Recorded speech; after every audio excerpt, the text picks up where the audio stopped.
I'm just going live to talk a little bit about the Megiddo inscription that was discovered.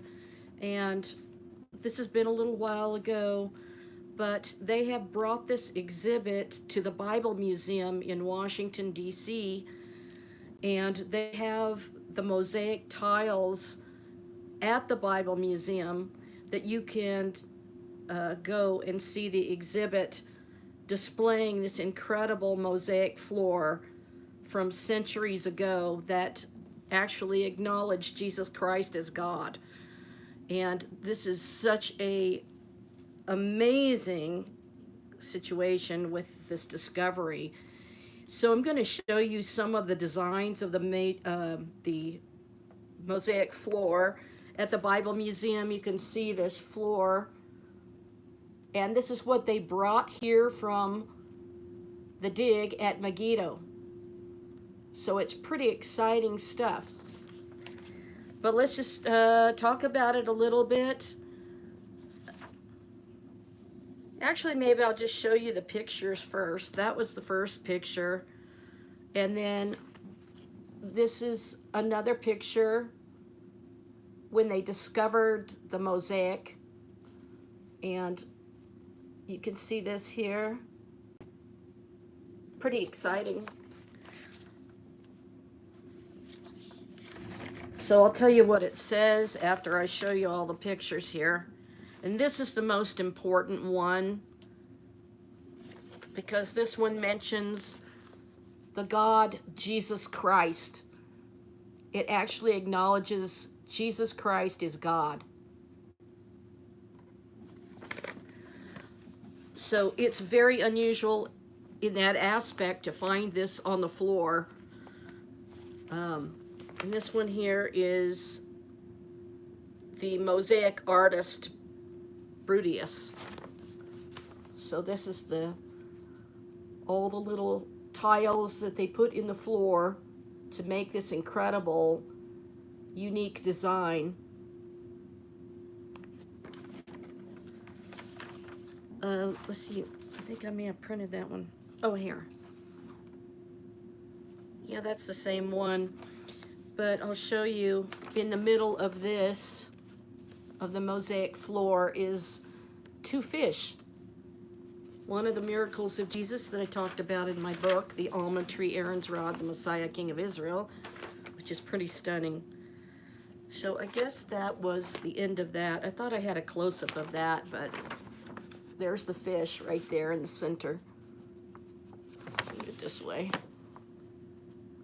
So I think you can go to the Bible Museum in Washington, D.C. until about July 6th to go see this extraordinary discovery. And it's amazing to me that they could take these tiles up, and bring it to Washington, D.C. But the largest mosaic contains a large design, part of which is centered around a depiction of two fish in the Gaianus and Brudius inscriptions. The central decoration is the fish medallion and the surrounding design, and the medallion is highlighted by the 8 boxes forming an octagon around it, which are further connected by triangles and rhombuses. The entire design is enclosed in a square, again drawing attention to it. Opposite the mosaic, with the fish medallion on the other side of the table base, is another large mosaic featuring gulak, or braided ropes, border, and a repeated geometric pattern that separates the two inscriptions on it, the Akeptus and the women's inscriptions. So Akeptus is one of the people that dedicated this to Jesus. Between the two large mosaics and inscriptions, and flanking the other two sides of the table, are two smaller mosaics, each with a repeated diamond pattern. The 4 mosaic designs focus all attention on the table at the center, likely used to celebrate the Lord's Supper.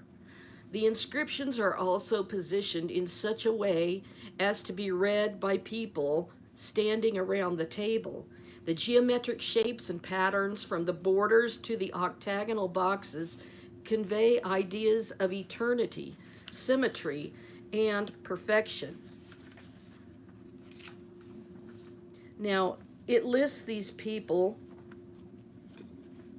that are on, their names are on the mosaic floor. And it says the wording of this inscription is unusual in that typically the request is that God remember individuals. Here, the community itself is called to remember these women. Nothing else is known of the women mentioned here. And while they were clearly important to the community, the inscription does not tell us whether they were patrons of the community, like Akeptius, or martyrs, or honored for some other reason. So it lists these people, these women, Pramila, Syriaca, Dorothea, and Cresta, women of significance. And let me see here. One of these got mixed up. It says Brutius, the Mosaic artist. Brutus has carried out the work, it says. The artists who created mosaics were a skilled workforce in the Roman Empire. Despite the practical and decorative value of the work brought to Roman structures, only about 100 of them signed their work. The specialized work of mosaics was often broken into categories. Pavimentary prepared the ground, which had to be carefully leveled. Pictors often drew the chosen design on the final layer of the plaster, and then Tessellarius would lay the stone tesserae to create the mosaic, and Brutius was likely the Tessellarius of the Megiddo mosaic. And it says the inscription here tells us Akeptus donated the table, the focus of the room, and she may have been a woman with financial resources and social standing. And she is called Philotheus, God lover. The table stood in the center of the room and was likely used in the celebration of the Lord's Supper. The phrase, to God, Jesus Christ, uses abbreviations for each word marked with a line over the top, and these abbreviations are known as nomina sacrum. The God-loving Akeptus has offered the table to God, Jesus Christ, as a memorial, and now it's been excavated for the first time in history. So that's what it says right there, the God, Jesus Christ. So it acknowledges God, and Christ is the word Messiah, so the God, Jesus the Messiah, showing and proving that he is God. Oh, here's the page I was looking for. This is the close-up of the fish, and we know Jesus performed the miracle of the 5 loaves and 2 fish. So the fish is the earliest symbol of Christianity, and it predates the cross, which was not widely used until after the time of Constantine. Why? The Greek word for fish, ichthus, is an acronym for Jesus Christ, God's Son, Savior. And if you break down the word ichthus, the I is Jesus, or Jesus. The CH is Christos, Christ, which means Messiah. The TH is Theo, which is God's, and Y is Eos, which equals Son, and S stands for Savior, Soter. Often mosaics display 2 fish, echoing Jesus' feeding of the 5,000, when 2 fish were multiplied to feed a crowd, as told in Luke 9:16. The 2 fish here were identified by the archaeologist as a sea bass and a tuna. So they even ate tuna fish back then. Anyway, I'd rather have the tuna fish than St. Peter's fish, which they say is a tilapia.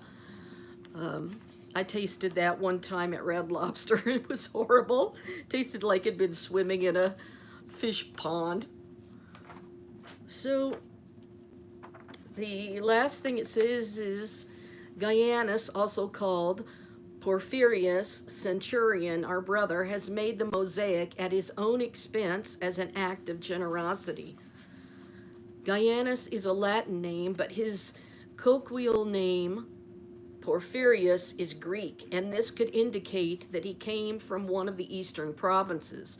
The fact that he did not use his full Roman name may also indicate that Gaianus dedicated this mosaic in a personal rather than official capacity. And while the word brother is a common way Christians have always referred to each other, it's not certain that Gaianus was a Christian. So it's truly astounding. Anyway, they found this smack dab in the middle of Megiddo, right at the place next to a prison. And they actually had the prisoners come out and help to excavate this tile mosaic floor. So it's an extraordinary discovery, especially in the fact that it acknowledges that Jesus the Messiah is God. So, anyway, don't know if I should show this to you again. Here, the first picture was this one. So until July 6th, you can go to Washington, D.C. and see this actual floor that they brought over here from Megiddo and from the dig. And it's on display at the Bible Museum there in Washington, D.C. And you can read more about it at the Bible Museum.org, I think it is, .org. So BibleMuseum.org. If org doesn't work, try .com. But you can actually go there and read about the mosaic and see these pictures. So truly the whole floor is pretty amazing. Here it is again with the two fish in the center there. Turn it that way. But it's about, I think it was about 1,800 years old. So it dates pretty close to, you know, the time of the early Christianity and acknowledging Jesus' identity. So anyway, I thought I'd share this live. I don't have any storage left in my phone, so I can't make a video till I get that resolved. If you'd like to support this channel, I could really use some support. It's paypal.me/KKROCOCO. And if you want to read about the King of Kings, it's in my book, The Almond Tree, Aaron's Rod, the Messiah King of Israel, which is available at olivepresspublisher.com. An extraordinary, miraculous testimony with true miracles and true revelations for the last days. And we just keep having these things unearthed as the time draws closer and closer to us going and being with the Lord. I hope you'll go see some of my previous videos and that you'll subscribe. If you've been unsubscribed, it's all YouTube's doing. For some reason, they do certain things to certain channels, and it's out of my control. I can't control what they're doing. One of these days, I hope they'll let my video go viral like it almost did with the King Charles video. But until then, I hope that, I hope that if I'm delayed at making a video, you'll know that I'm researching something usually, or that something has happened and I can't come on and record. So you won't just unsubscribe instantly, but that you'll stay listening and focused on this amazing detailed work of the Lord. And for him to unveil this 1,800 years later says to me that we are extremely close to the coming of the Lord. So I hope this blesses you today, and please go watch the replay of this, and if you want to leave a comment down below the video, I'd appreciate it. I didn't allow the communication because I can't read the article and see what you're saying. It's very small on the screen, so I have to get up very close to read what people are saying in the chat. So just go below the replay and leave your comments, and all of my links are listed there. My PayPal, my donation address, and then all the links to my book, and everything about it is there. So I hope that you're blessed today, and just, it's so incredible for something to say God, Jesus Christ, the Messiah, because that's who he is in his identity. All right, thank you for joining me, all 13 of you. That's astounding. And yet there's 16 thumbs up. So that just goes to show you the craziness of YouTube and what I have to put up with all the time. Anyway, I thought I'd share this exciting, just the fact that they brought it to Washington, D.C. is exciting. So I wanted to tell you while there's still time to go see it, if you happen to be there. Anyway, keep me in your prayers.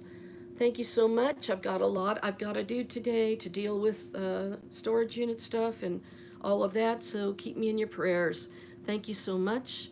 And thank you. I want to especially thank the people who have stuck with me from the time I was at home in my garden until now. And that's one thing I loved about my mom, was that she was the most loyal person I've ever met. She didn't get swayed away, by one thing. If you say something she doesn't agree with, she doesn't dump you. So I just think that people need to be a little bit more compassionate on these Christian channels that watch, and not just unsubscribe just because somebody hasn't been able to come on in 2 days or something. They could be having equipment failure and all of that.